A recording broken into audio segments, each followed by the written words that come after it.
It was January of 1961, on an ordinary evening along a quiet street in Manila. Rows of houses stood side by side, and many were silent and still, where families settled into their routines. But inside one particular house, things were different.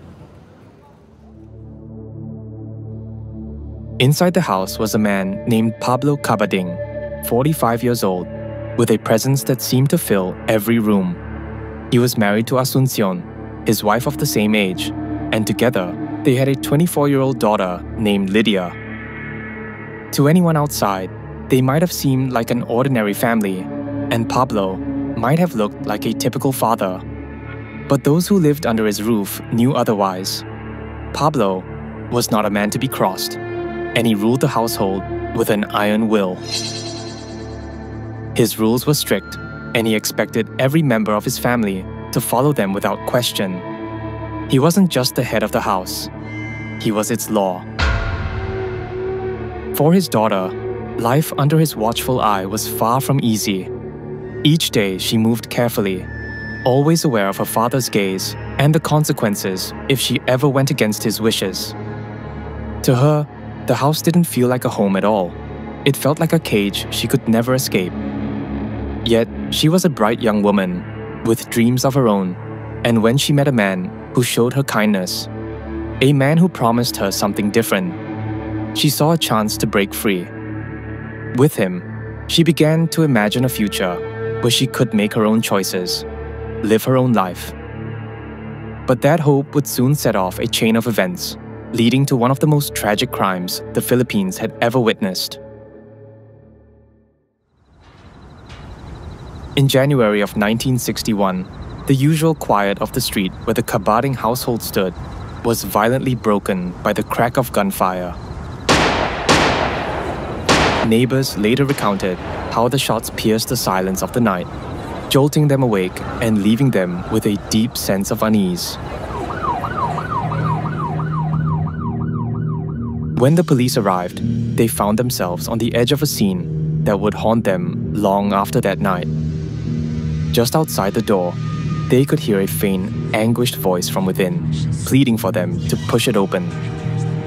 Slowly, they forced the door ajar and flicked on the light. The room was drenched in blood. The walls had been streaked red. Something unspeakable had happened here. There were multiple bodies that lay motionless on the floor, and each one of them had blood pooling beneath. As the police moved carefully through the room, a horrifying truth began to sink in. The entire Cabading family had been brutally slaughtered within their own home. Yet amidst the devastation, a faint, desperate sign of life remained. One of them was still alive, fighting against the brutal injuries that she had suffered. It was the mother, 45-year-old Asuncion, lying amidst the blood-soaked floor. Her breaths came in shallow, ragged gasps that were barely audible. This was unlike anything the Philippines had witnessed in years, and the officers knew they had to move quickly. She was their only chance to understand what had happened in this house. They knew that if her life slipped away, so would the answers they desperately needed.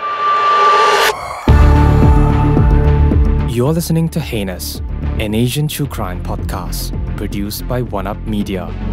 This episode may contain sensitive details and graphic imagery. Listener discretion is advised.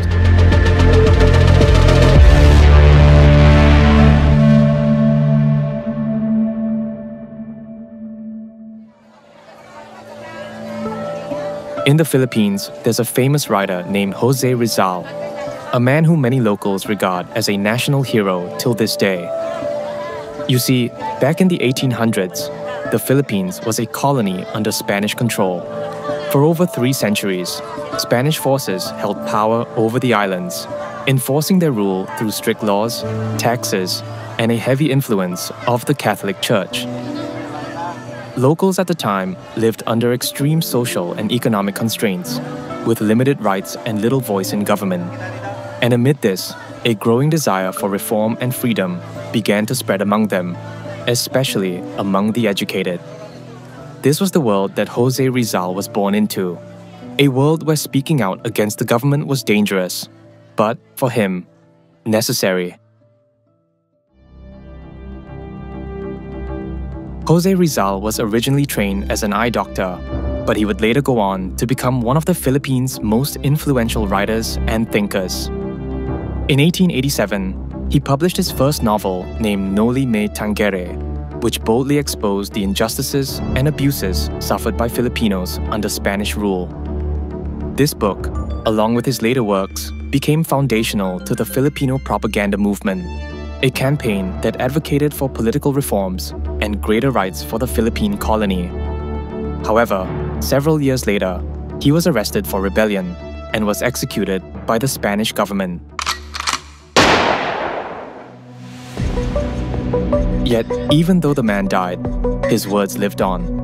It laid the foundation for the Philippines' journey toward independence, inspiring a collective fight against oppression and igniting a sense of national pride. Through his novels and essays, Rizal awakened a spirit of resistance, one that rallied Filipinos from all walks of life to stand together in the struggle for freedom. He became a symbol of hope, a guiding light that reminded them that even under the harshest rule, the Filipino people's desire for justice and self-determination would never be extinguished. In his book, there's a woman named Maria Clara. To generations of Filipinos, she's a symbol, a name that carries the weight of what society has long expected from women. Maria Clara is the daughter of a wealthy Filipino woman and a Spanish priest, raised by her family to be the perfect woman. She's gentle, quiet, and deeply loyal. She embodies the qualities that were, and still are, often praised in women: obedience, modesty, and devotion to family. Maria Clara was engaged to her childhood love, Crisostomo Ibarra, a young man with dreams of transforming the Philippines, and together, they had dreams for a bright future. But their plans were torn apart by political forces beyond their control, and Maria Clara had no choice but to choose between love and duty. In the end, she retreats to the solitude of a convent, giving up her dreams to preserve her family's honor. Over time, Maria Clara became a model for what society believed women should be: quiet, loyal, and enduring. Her story grew into an ideal of womanhood, where a woman's worth isn't defined by her own desires or ambitions, but by how well she served the needs of others. In this view, breaking free from these expectations could be seen as selfish, even shameful, especially if it meant bringing dishonor to one's family. For many Filipino women, Maria Clara's story still lingers. They feel the pressure to embody those same qualities, to be strong yet quiet, selfless yet restrained. And if they didn't meet these expectations, it could lead to judgment or rejection. However, for many, this ideal has become less of an inspiration and more of a burden. It's a constant reminder of the constraints placed on women's freedom and individuality. But what happens when this weight becomes unbearable? Sometimes she surrenders and endures a life of silent submission. But other times, it ends in blood.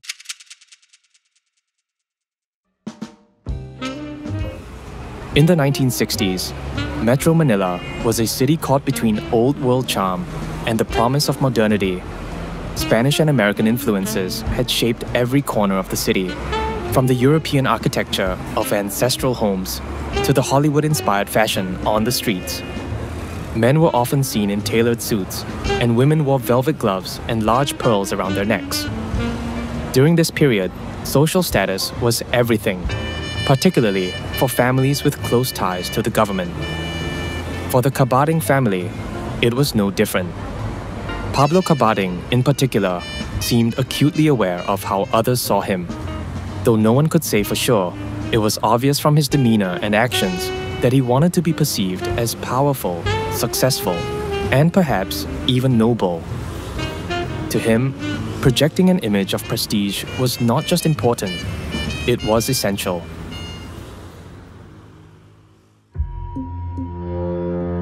In 1961, 45-year-old Pablo Cabading was a plainclothes officer with the Manila Police Department. He's often described as someone who carried himself with authority. He was very tall and often stood out because of his height, and he also had a striking choice of colors in clothing, which gave him a youthful appearance. His wife Asuncion, on the other hand, was described as a reserved woman, but she never failed to respond immediately to her husband's commands. Together, they had a daughter named Lydia, as well as an adopted son, who was 8 years old at the time.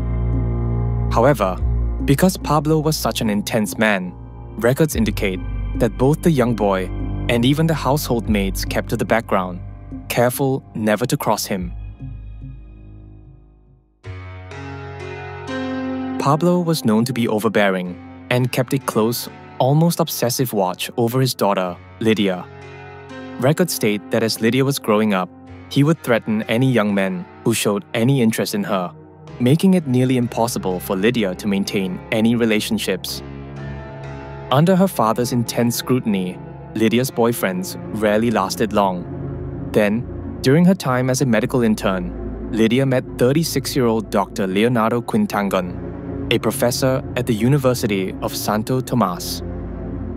Leonardo had recently returned from a 6-year stint overseas and was immediately drawn to Lydia's quiet demeanor, which complemented his own reserved nature.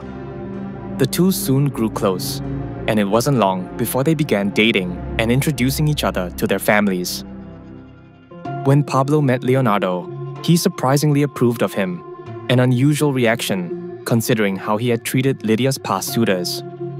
With a rare hint of pride, Pablo admitted to Leonardo that most of the men who were interested in Lydia couldn't endure more than 10 minutes in his presence before leaving.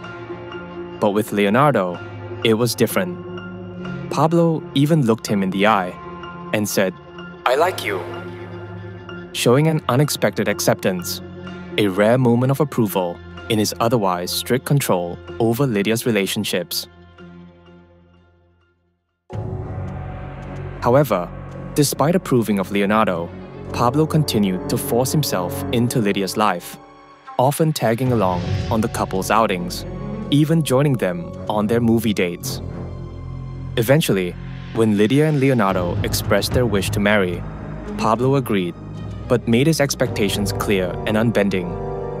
He demanded a grand wedding and a substantial dowry as the conditions for his blessing. The guest list he drew up also spoke volumes about his ambitions. He invited prominent figures, including the wife of a powerful governor and a rising senator named Ferdinand Marcos, who would eventually become the country's president. For Pablo, this wedding wasn't just about Lydia and Leonardo starting a life together. It was his chance to make a statement. He wanted everyone to see the Cabading family as important, as powerful, and under his command. But despite this, his most extreme demand was that the couple continue to live with him in the family home on Zapote Street after their marriage. Pablo had designed and built this house himself, and more than anything, he envisioned it as a place to keep Lydia by his side, indefinitely. At the time, Leonardo was deeply in love with Lydia and hopeful for the life they could build together. Though he may have had his own reservations, he agreed to Pablo's demands, seeing it as a necessary step for their happiness. And so, the marriage took place with all the grandeur Pablo had insisted upon. Afterward, the young couple moved into the house on Zapote Street, settling into a life that Leonardo hoped would be a new beginning. But any dreams of starting fresh soon felt overshadowed by the watchful presence of Pablo, who now had them exactly where he wanted, within the walls of a home that he controlled. Lydia and Leonardo's marriage was meant to be a fresh start, a step toward freedom from her father's control. But it quickly became clear that Pablo had no intention of letting go. Leonardo had underestimated the extent of his father-in-law's grip on the family, and living in the house on Zapote Street, he soon realized why Lydia had always been so secretive about her personal life. Pablo's influence wasn't just strong, it was suffocating. Records say that late one evening, Leonardo arrived at his family's home in Manila, visibly shaken. His car had broken down, and he was frantic to get back to Zapote Street in Makati as quickly as possible. His brothers, Jean and Onilo, were taken aback. It was just a car problem, so why the panic? Well, Leonardo explained that his father-in-law, Pablo, had strict rules. Everyone in the house had to be back by a set hour each night, because after that, the doors were locked and no one would be allowed in. Understanding the seriousness in his brother's tone, Jean immediately offered to drive him. The drive down would take about 40 minutes, but by the time they arrived at Zapote Street, the house was already dark and the gates were locked tight. Leonardo, unwilling to give up, rushed to the gate, gripping the railings and shaking them vigorously, hoping to wake someone inside. His voice echoed through the quiet street as he called out, pleading for someone to let him in. But the house remained silent and unresponsive. Watching his brother plead helplessly at the gates stirred a quiet anger in Jean. After half an hour, it became clear that no one was coming to open the door. Reluctantly, the two brothers returned to Manila. The next morning, Leonardo went back to Zapote Street, only to be met with Pablo's smug, taunting expression. Despite Leo's explanation about his car breaking down, Pablo didn't believe him. Instead, he looked at Leo with disdain and made a pointed remark, suggesting he'd probably just been out wasting time on something trivial, like watching a basketball game. The comment struck a nerve. Leonardo could feel his patience slipping away, his frustration building, as he realized how little his father-in-law respected him.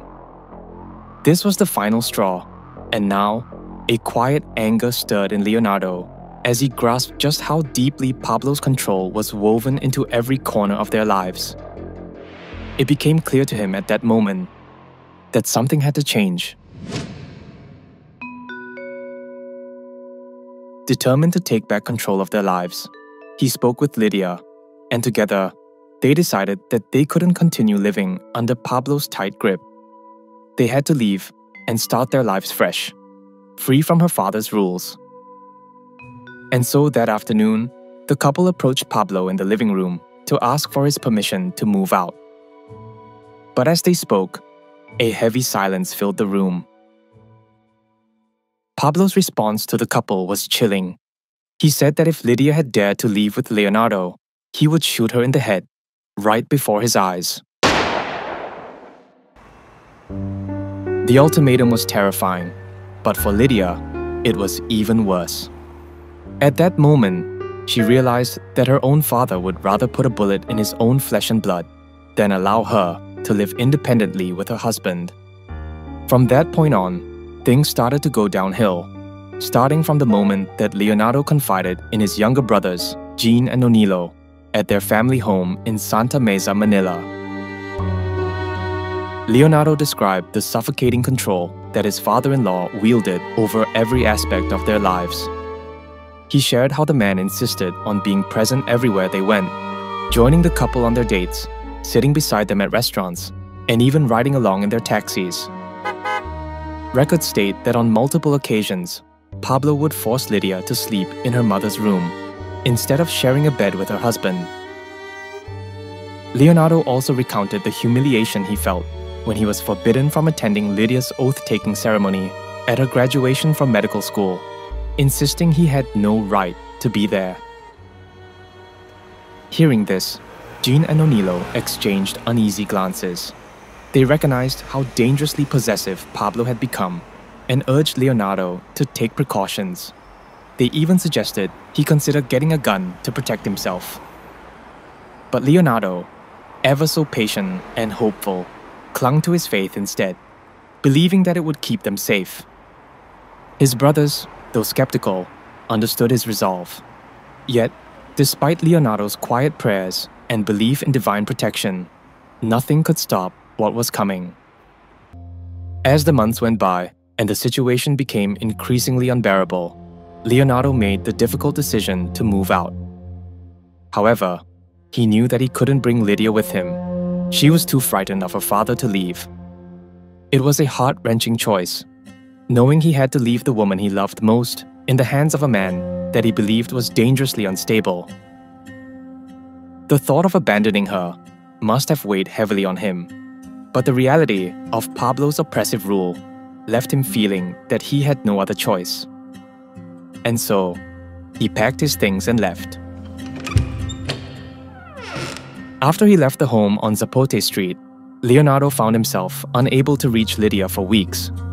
Pablo had cut off all means of communication, and Lydia wasn't allowed to leave the house unless she was accompanied by a family member. Her isolation was near total, and any hope of reconnecting seemed out of reach. However, the situation shifted slightly when Leonardo had learned that Lydia started working at a hospital, giving her a rare glimpse of freedom. Seizing this chance, Leonardo went to visit her, desperate to reconnect. But his hopes were quickly dashed when he arrived, only to find Pablo there, ready to stand between them once again. The records don't explicitly state what happened that day when Leonardo tried to visit, but it's assumed that he wasn't allowed to speak with her and was forced to leave. Undeterred, Leonardo returned the next day, but he was met with heartbreaking news. Lydia had quit her job at the hospital. It's likely that Pablo had forced her to quit and taken her elsewhere, once again tightening his control over her life. One day, Leonardo finally received news that was both joyful and heartbreaking. Lydia was pregnant. The idea of starting a family with her should have been a moment of pure happiness. Yet that joy was quickly overshadowed by the reality of Pablo's looming influence. Leonardo couldn't help but imagine the iron grip Pablo would try to exert over their child, over their family, crushing any dreams of freedom. However, he was still more determined than ever to support Lydia in any way he could. When Leonardo made his way back to the house on Zapote Street, he found Lydia standing in the backyard.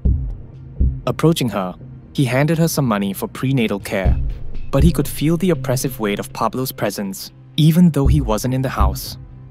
Lydia, visibly anxious, shook her head and refused to take the money directly.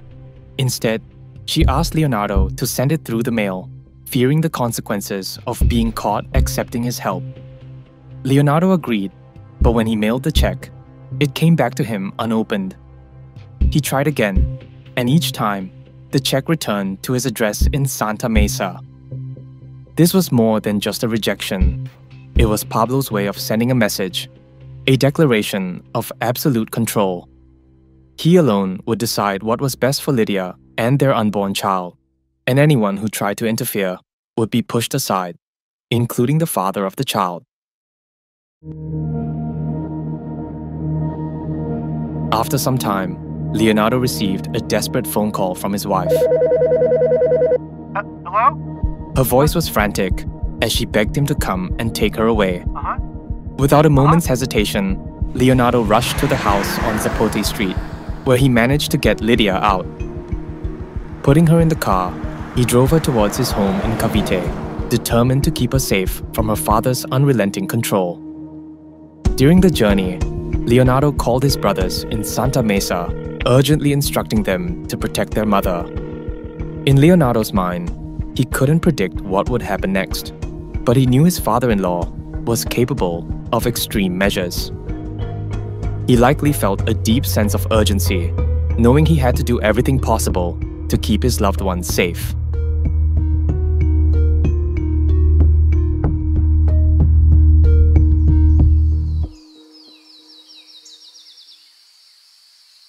A few hours later, a taxi came to a slow stop in front of the family's residence in Santa Mesa. The car door creaked open, and out stepped Pablo. The tension was palpable, and his arrival felt like the first dark cloud of an approaching storm.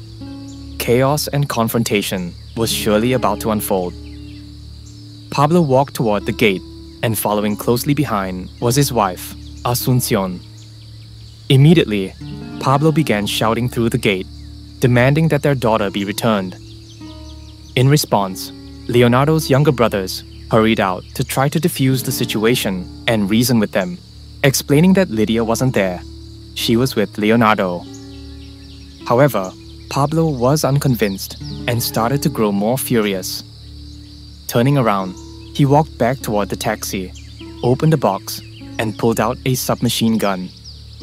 Aiming it directly at Jean, he threatened to shoot everyone if his daughter wasn't summoned immediately.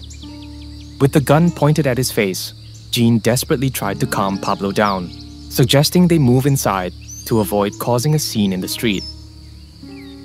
Reluctantly, but ever aware of his public image, Pablo lowered the gun, but made his intentions clear. The family had until midnight to bring Lydia back. If she wasn't returned by then, they'd better have the place guarded by the police. As Lydia's parents left, Jean immediately got into his car and made his way to Cavite. When he arrived, he recounted the terrifying events that had just unfolded in Santa Mesa. He described the moment Pablo had pointed a gun directly at him, the fear that gripped him as he stared down the barrel. Lydia had to be returned by midnight, or the consequences would be dire. Overwhelmed and desperate, Lydia had reached her breaking point. Turning to Leonardo, she admitted that throughout her life, she had never been truly happy. She revealed the truth about Pablo's violent temper, saying that all it took for him to turn from smiles to anger was the snap of a finger.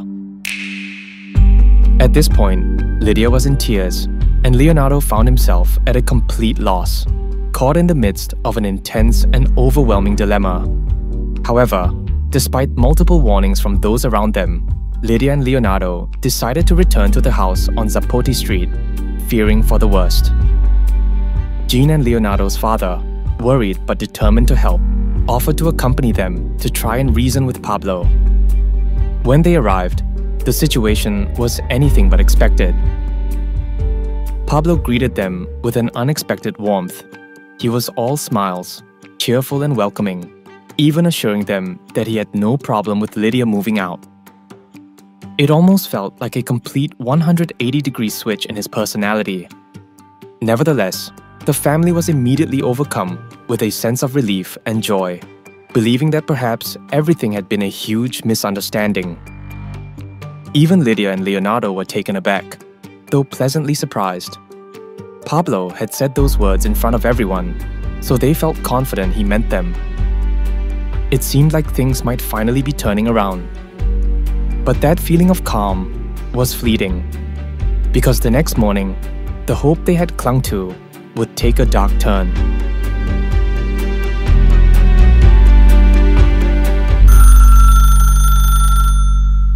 On the morning of January 18th, 1961, Pablo reached out to Lydia, who was staying at Leonardo's family home, claiming that her mother had fallen ill and was asking to see her.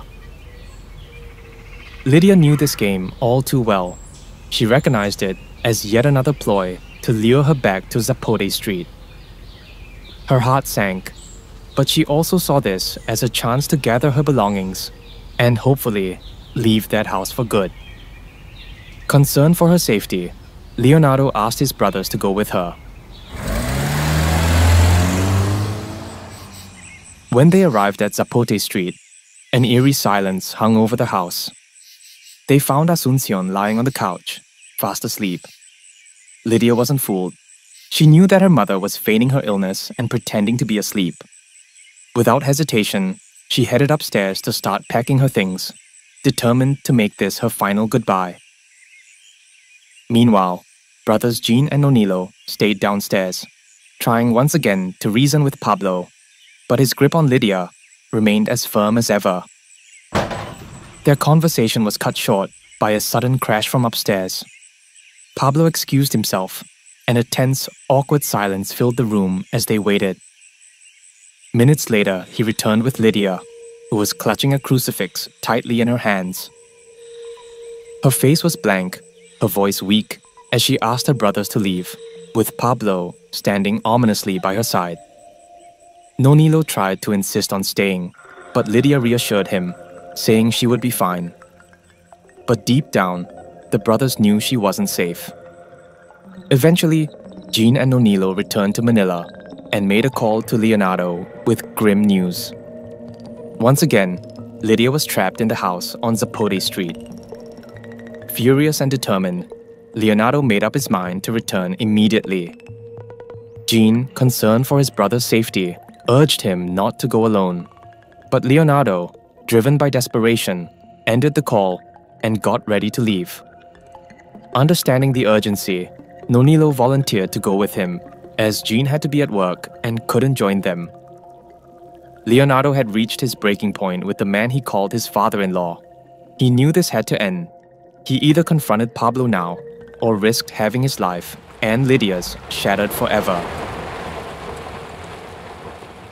When they arrived at Zapote Street, they were greeted by an unusually calm Pablo, who directed Leonardo upstairs. Leonardo silently nodded and made his way up. Pablo remained in the living room with Nonilo, offering him a cup of coffee and making oddly friendly conversation, though the tension was undeniable. Something felt terribly wrong, and Nonilo couldn't shake the feeling off. Moments later, he noticed Asuncion quietly carrying a glass of milk up the stairs and slipping into Lydia's room. The house fell into a heavy silence, until suddenly, a woman's scream shattered the air, followed by soft, desperate sobs. Nonilo's heart raced as he clutched the coffee cup, while Pablo turned to him with a disturbingly casual smile. Then, Pablo calmly stood, made his way upstairs, and entered Lydia's room, leaving the door slightly ajar. The silence that followed was suffocating. As Nonilo heard the door click shut, a series of gunshots rang out. In a blur of panic, Nonilo jumped to his feet and bolted out of the house. He didn't look back. He didn't have to. Something horrific had just taken place in that room, and he knew he needed to get help as fast as possible.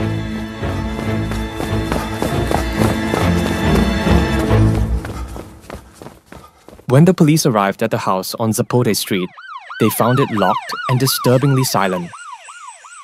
Forcing their way inside, the officers stepped up the stairs and into Lydia's room. The entire area had been soaked in blood, and the air was heavy with the acrid smell of gunpowder. In the center of the chaos lay the bodies of Leonardo Quitangon and Lydia Cabading, their hands still clasped together in a final embrace. Both Leonardo and Lydia were dead, having been shot right in the chest. Nearby, Pablo Cabading's lifeless body rested on his daughter's bed with a gunshot wound to his head. The officers also found Lydia's mother, Asuncion, gravely wounded, but miraculously still alive. She had been shot in the chest and stomach, with the gun lying only a few inches from her feet. Asuncion was rushed to the hospital for emergency surgery, and miraculously, she survived. Asuncion's testimony was the key that helped police reconstruct the horrific events of that night. On that fateful day, in one final violent outburst, Pablo confronted Lydia and Leonardo in the room as they prepared to leave Zapote Street for good. Consumed by rage, he pulled out a gun and shot Leonardo first, then turned the gun on Lydia as she tried to shield her husband. Even this was too far for Asuncion, and she screamed as she attempted to stop him. However, she too became a target of her own husband's fury. Finally, Pablo ended the bloodshed by turning the barrel of the gun on himself and pulling the trigger.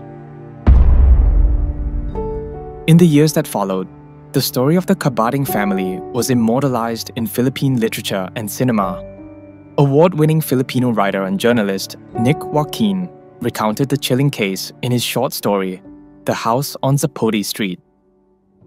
This book went on to inspire a film that was released in 1981 called Kisap Mata, which portrays an obsessive father's unyielding hold over his only daughter. Kisap Mata is still considered one of the greatest films in the country to this day, but it was groundbreaking at the time, as it was the first film to ever depict incest on screen. Critics have noted that the director had subtly implied a deeply disturbing relationship between the father and daughter, a detail that many believe was central to Pablo's descent into insanity. Nick Joaquin, the author of the book that inspired this film, supported this by revealing a chilling detail. Unbeknownst to the young couple, Pablo would sometimes hide under their bed as they slept. This fueled rampant speculation, with many believing there was something deeply unsettling happening within the household, secrets the family had desperately tried to keep hidden. On December 24th, 1981, just one day before Kisap Mara was set to premiere at the prestigious Metro Manila Film Festival, a temporary restraining order was filed to halt its screening. The person behind this legal action was none other than Asuncion. Remarkably, she had not only survived the fatal shooting, but was still alive nearly 2 decades later. While the true reason behind Pablo's descent into madness remains unknown, theories continue to circulate. Records don't state if Asuncion is still alive today, but if anyone holds the full truth of what happened on Zapote Street, it most probably would be her. However, it appears that some secrets are destined to remain hidden forever.